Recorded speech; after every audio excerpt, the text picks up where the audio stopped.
उद्धव ठाकरे, तुझे क्या लगता है कि तूने फिल्म माफिया के साथ मिलके मेरा घर तोड़ के मुझसे बहुत बड़ा बदला लिया है?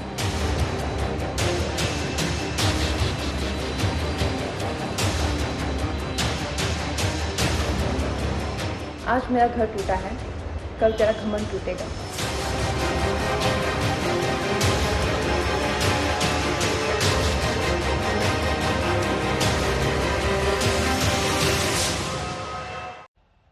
नमस्कार, आप देख रहे हैं आज तक। आपके साथ हूं मैं नेहा बाथम। कंगना रनौत और महाराष्ट्र सरकार के बीच अभी भी जंग जारी है। कंगना ने आज बालासाहेब ठाकरे और सोनिया गांधी का नाम लेकर उद्धव ठाकरे पर नए सिरे से हमला बोला है। इस लड़ाई में पूर्व सीएम और बीजेपी नेता देवेंद्र फडणवीस की भी एंट्री हो चुकी है। फडणवीस ने कहा कि इस मसले में माफिया डॉन और मुंबई हमले के मास्टरमाइंड दाऊद इब्राहिम की एंट्री करा दी गई है।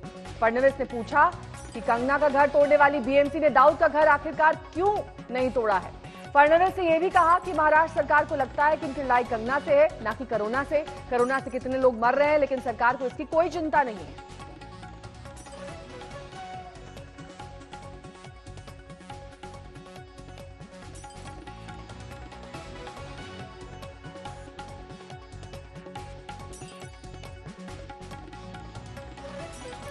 लेकिन देखिए, महाराष्ट्र सरकार को ऐसा लगता है कि महाराष्ट्र में हमारी लड़ाई कोरोना से नहीं है, हमारी लड़ाई कंगना से है। आज सबसे ज़्यादा कोरोना के केसेस महाराष्ट्र में है। हर दिन 23 से 25 हज़ार केसेस महाराष्ट्र में बढ़ रहे हैं। देश के 40% कोरोना के मृत्यु महाराष्ट्र में है। लेकिन महाराष्ट्र सरकार उससे लड़ना नहीं चाहती, वो लड़ाई करना चाहती है कंगना से। और मैं तो उनको इतने कहना चाहता हूँ, आप अपनी जितनी क्षमता कंगना के पीछे लगा रहे हैं उसमें से 50% भी क्षमता अगर कोरोना के पीछे सीरियसली आप लगाएंगे तो शायद लोगों की जान हम बचा पाएंगे। ये जो चल रहा है वो तो बड़ा अनाकलनीय है। उनको जो इंक्वायरी करनी है वो करती रहे, जो करना है वो करे। इससे पहले मुंह पे गिरे, बार बार मुंह पे गिरेंगे। लेकिन मेरा अपना मानना है, अभी जो कंगना का इशू है उससे इम्पोर्टेंट इशू ये कोरोना का इशू है, ऐसा सरकार को समझना चाहिए। कंगना का मुद्दा तो बीजेपी ने नहीं उठाया, क्या जरूरत थी? आप क्यों ऐसा बयान देते हो कि उन्होंने मुंबई नहीं आना चाहिए? आप क्यों बयान देते हो उन्होंने ऐसा करना चाहिए? पूरी आपकी सिस्टम क्यों लग जाती है? मुद्दा बड़ा क्यों हुआ?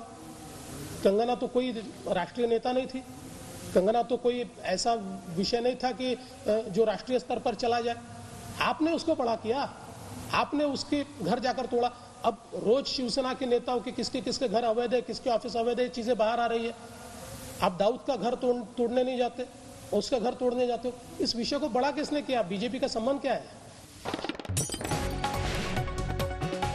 अशोक सिंघल हमारे संवाददाता से तमाम जानकारी के साथ हमारे साथ जुड़ गए हैं। अशोक, बार बार कंगना ये बात कह रही है कि मेरी 1-to-1 लड़ाई है उद्धव ठाकरे के साथ, ये राजनीतिक मंशा से उत्प्रोत नहीं है। लेकिन रामदास आठवले उनके घर पहुंचते हैं। अब देवेंद्र फडणवीस उनके समर्थन में सामने आ गए। देवेंद्र फडणवीस ये कह रहे हैं कि दाऊद का घर क्यों नहीं तोड़ा है। सब अपनी अपनी राजनीतिक मंशा से उत्प्रोत होकर तमाम बयान दे रहे हैं। और इस बीच कंगना ये लगातार कह रही है कि ये जो पूरी लड़ाई है सिर्फ उद्धव ठाकरे और उनकी है। देखिए, बिल्कुल बेशक कंगना ये कहे कि ये उद्धव वर्सेस कंगना हो, लेकिन कहीं ना कहीं बीजेपी बीच में कूदी हुई है। लगातार पिछले कई दिनों से बीजेपी का समर्थन है कंगना के साथ। और देवेंद्र फडणवीस ने भी कहा कि इस पूरे मुद्दे को तूल महाराष्ट्र गवर्नमेंट ने दिया, ना कि कंगना ने। कंगना इतनी बड़ी नेता नहीं थी। और दाऊद का घर आप तोड़ते नहीं है, जबकि कंगना का घर तोड़ते हैं। तो बेशक बीजेपी कहे कि हमारा मुद्दा नहीं है, हमने इसको तूल नहीं दिया, लेकिन बीजेपी का समर्थन लगातार कंगना को मिल रहा है। पहले सिक्योरिटी दी गई, जिस पे आरोप लगाया महाराष्ट्र गवर्नमेंट ने कि बीजेपी ने, केंद्र सरकार ने उसको सुरक्षा दी। उसके बीजेपी के नेताओं के बयान लगातार कंगना के समर्थन में आ रहे हो। बेशक देवेंद्र फडणवीस ने यह कहा हो कि कोरोना का मुद्दा कंगना के मुद्दे से ज्यादा बड़ा है, कोरोना को हैंडल करना चाहिए। जितनी एनर्जी कंगना के साथ लगाई जा रही है, कंगना के खिलाफ लगाई जा रही है, उतनी एनर्जी अगर कोरोना को हैंडल करने में लगाती तो लोगों की जानें बच सकती। तमाम जानकारी के लिए आपका। तो कंगना रनौत जिस तरीके से महाराष्ट्र सरकार से पंगे ले रही है, पलटवार कर रही है, महाराष्ट्र सरकार भी उन पर शिकंजा कस रही है। मुंबई पुलिस को कंगना के पुराने ड्रग्स केस की जांच करने के लिए कहा गया है। आज मेरा घर टूटा है, कल तेरा घमंड टूटेगा। ये वक्त का पहिया है, याद रखना, हमेशा एक जैसा नहीं रहता। महाराष्ट्र के सीएम उद्धव ठाकरे से सीधा पंगा लेना फिल्म अभिनेत्री कंगना रनौत को भारी पड़ सकता है। उद्धव ठाकरे, तुझे क्या लगता है कि तूने फिल्म माफिया के साथ मिलके मेरा घर तोड़ के मुझसे बहुत बड़ा बदला लिया है? आज मेरा घर टूटा है, कल तेरा घमंड टूटेगा। ये वक्त का पहिया है, याद रखना, क्योंकि मुझे पता था हमारे साथ होगा तो होगा, लेकिन मेरे साथ हुआ है, इसका कोई मतलब है, इसके कोई मायने हैं। और उद्धव ठाकरे, ये जो क्रूरता और ये जो आतंक है, अच्छा हुआ ये मेरे साथ हुआ, क्योंकि इसके कुछ मायने हैं। अतिक्रमण के आरोप में बीएमसी ने पिछले दिनों कंगना के दफ्तर पर बुलडोजर चलाया था। इसी के बाद कंगना उद्धव ठाकरे पर सीधे हमलावर हो गयीं। लेकिन कंगना की जुबानी जंग पर महाराष्ट्र सरकार ने नए सिरे से पलटवार किया है। उद्धव सरकार ने मुंबई पुलिस को चिट्ठी भेजकर कंगना के कथित ड्रग्स केस की जांच के निर्देश दिए हैं। मुंबई पुलिस को महाराष्ट्र सरकार की तरफ से भेजी चिट्ठी का आधार फिल्म अभिनेता अध्ययन सुमन का एक पुराना बयान है। उस बयान में अध्ययन सुमन ने दावा किया था कि उन्होंने सुना था कि कंगना नियमित तौर पर ड्रग्स लेती थी। शिवसेना विधायक सुनील प्रभु और प्रताप सरनाइक ने इस इंटरव्यू के आधार पर महाराष्ट्र सरकार से जांच की मांग की थी। अध्ययन सुमन ने ऐसा आरोप उनके ऊपर किया था कि वो काले जादूगर करती है, काले पुतलियां रखती है और साथ ही में वो मुझे ड्रग दिया करती थी और खुद भी ड्रग का सेवन करती थी। तो अगर अध्ययन सुमन उनके ऊपर अगर झूठा आरोप करता है तो उसकी इंक्वायरी होनी चाहिए, अध्ययन सुमन को भी अरेस्ट करना चाहिए। अगर वो सच बोलते हैं तो कंगना रनावत जी कहाँ से ड्रग लाती थी, किसको देती थी, वो ड्रग डीलर उनका कौन था, पैसे कहाँ से लाती थी, ड्रग कहाँ पे छुपाती थी, इसका भी इंक्वायरी होना चाहिए, ऐसा मेरा कहना है। महाराष्ट्र के गृह मंत्री अनिल देशमुख ने इसी का संज्ञान लेते हुए कंगना पर लगे आरोपों की जांच के आदेश दिए हैं। कंगना रनावत जो है उसके ताल्लुकात या संबंध जो भी है, शेखर सुमन का जो लड़का है अध्ययन सुमन, उसने बताया कि कंगना रनावत ये ड्रग लेती है और उसी प्रकार मुझे भी उन्होंने कई बार जबरन ड्रग देने की कोशिश किया। इस प्रकार का निवेदन दोनों विधायक ने हमको दिया। इस बार की पूरी डिटेल हमारी मुंबई पुलिस चौकसी करेंगी।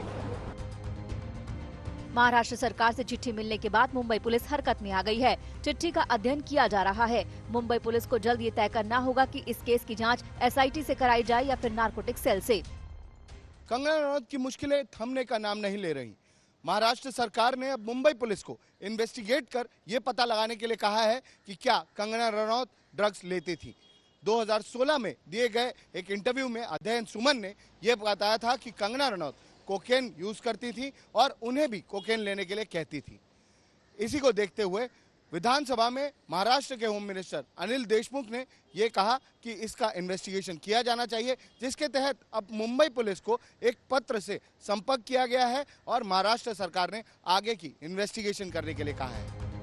इस बीच मामले में पहले ही नया मोड़ आ चुका है। महाराष्ट्र सरकार ने अभिनेता अध्ययन सुमन के बयान के आधार पर जांच का आदेश तो दे दिया है, लेकिन अध्ययन 2 दिन पहले ही इस मामले से खुद को अलग कर चुके हैं। मैं एक्चुअली कल से बहुत ज़्यादा डिस्टर्ब्ड हूँ, बिकॉज़ मेरा नाम फिर से ड्रैग किया जा रहा है एक ऐसे इंटरव्यू को लेकर जो मैंने 2016 में दिया था। मैं हाथ जोड़ता हूँ आप सभी से कि प्लीज़ मुझे इसमें ना ड्रैग करें। जो मुझे कहना था वो मैंने 2016 में कह दिया था। तब मुझे और मेरे पूरे परिवार को नेशनल टेलीविज़न पर रिडिक्यूल किया गया था और अब मैं उस बात को भूल चुका हूँ, ज़िंदगी में आगे बढ़ चुका हूँ। तो प्लीज़ मुझे अपने डार्क पास्ट में फिर मत लेकर जाइए। बहुत मुश्किलों से मैं गुजरा हूँ। ये अजीब संयोग है कि सुशांत सिंह राजपूत मौत केस की जांच मौत मिस्ट्री से होते हुए ड्रग्स एंगल पर पहुंच गई है और इसमें रिया चक्रवर्ती समेत 6 लोगों को सलाखों के पीछे भी जाना पड़ा। कंगना को घेरने के लिए भी ड्रग्स केस का ही सहारा लिया जा रहा है। मुंबई से दिवेश सिंह और अरविंद ओझा के साथ आज तक ब्यूरो। तो कंगना पर महाराष्ट्र में सियासी घमासान जारी है। आज कंगना ने भी एक के बाद एक ट्वीट करके इसे सियासी रंग रूप दे दिया। कंगना ने बाला साहब का नाम लेकर उद्धव ठाकरे पर निशाना साधा, तो वहीं सोनिया गांधी की चुप्पी पर भी सवाल उठाए। ये ट्वीट हम आपको दिखा देते हैं जिसमें कंगना ने जिक्र किया है बाला साहब ठाकरे का, उन्हें आदर्श बताया है, लेकिन यह भी कहा है कि उनका सबसे बड़ा डर यह था कि किसी दिन शिवसेना गठबंधन करेगी और कांग्रेस बन जाएगी। मैं जानना चाहती हूं कि आज वो अपनी पार्टी की हालत देखकर क्या सोच रहे होंगे।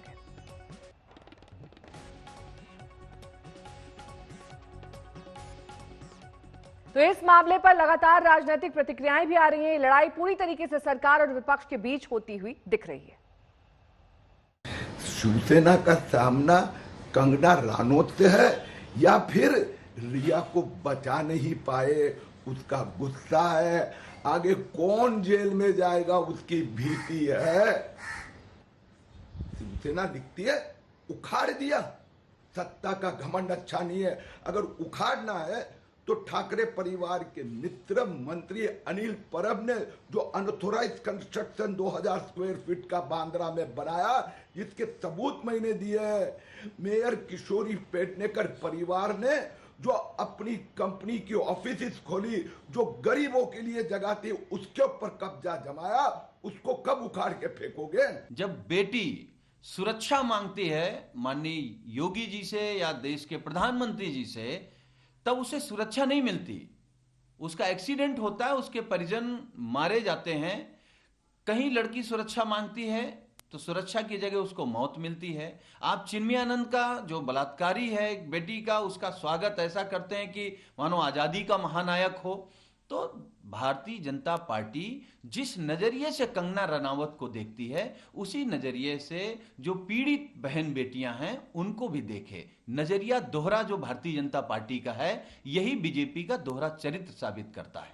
खान गैंग की न जाने कितनी बिल्डिंगें अवैध है, मातोश्री लीज पर है। मिसेज वाड्रा का बंगला शिमला में, जरा उसकी भी जांच होनी चाहिए। जाकिर नाइक और दाऊद, क्या ये सोनिया गांधी की गोद में बैठी हुई सरकार के दामाद लगते हैं क्या? इतना सारा निर्माण अवैध चल रहा है। आदि बॉम्बे अवैध निर्माण की चपेट में है। उत्तर प्रदेश में योगी के खिलाफ कोई बोलता है, उस पे एनएसए लग जाता है। तो अगर एक मुख्यमंत्री ये काम कर रहा है तो जाहिर है देश के दूसरे मुख्यमंत्री भी उसी रास्तों पर चलेंगे। कंगना के समर्थन में बॉलीवुड की मुट्ठी भर लोग नहीं है। एक अजीबोगरीब सन्नाटा वहां पसरा है। इसी बॉलीवुड को बहुत जल्द घेरने वाली है कंगना, और घेरेंगी ड्रग्स को लेकर। उनके निशाने पर बड़े सितारे। कंगना के टूटे सपनों का ढेर, और उस ढेर पर भी शेरनी की तरह खड़ी कंगना रनौत। हाँ, यहाँ खुशी नहीं तलाश सकते, लेकिन मायूसी भी ऐसी नहीं कि वो मुरझा जाए। यही वो तेवर है जिससे बॉलीवुड भी डरता है।